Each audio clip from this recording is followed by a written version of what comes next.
খুবই ক্লান্তিসহ জেসি একটু রেস্ট করার জন্য শুয়ে পড়ল। কিন্তু আচমকাই একটা উদ্ভট ব্যক্তি তার পিছনে চলে আসে এবং সে আস্তে, আস্তে তার পাশে চলে আসে এবং পিছ থেকে তাকে জোরে চেপে ধরে এবং তাকে এত জোরে চেপে ধরে সে নড়াচড়া করতে পারে না এবং তাকে বলা হয়, "তুমি যদি বেশি চিৎকার করো তাহলে তোমাকে এখানে মেরে ফেলা হবে।" কিন্তু এই কথায় জেসি অনেকটাই ভয় পেয়ে যায় এবং সে কোনো চিল্লাচিল্লি করে না। এর মধ্যে ব্যক্তিটি তার হাতটা বেঁধে ফেলে এবং তাকে স্পষ্ট বলে দেয় যে, "তুমি কোনো প্রকার চিল্লাচিল্লি করবে না, না হলে তোমার বা বেবিকে মেরে ফেলা হবে।"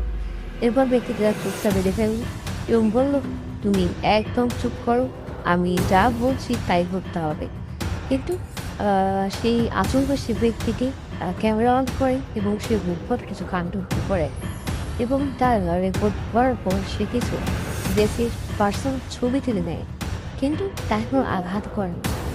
এখানে একটা রহস্য লুকিয়ে থাকে এবং ছবিগুলো যখন তুলছিল জেসি বুঝতে পারছে না ছবি তোলা হচ্ছে।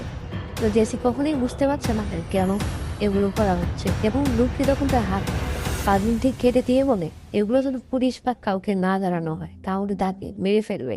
এবং জেসি সেখানে আ রাজি হয় এবং সে ইত উচ্চস্বরে কান্না শুরু করে এবং সে তার বাবুকে খুঁজতে শুরু করে। বাবুকে পেয়ে তার বুক ফাটা কান্না এবং সে স্বস্তির নিঃশ্বাস ফেলে।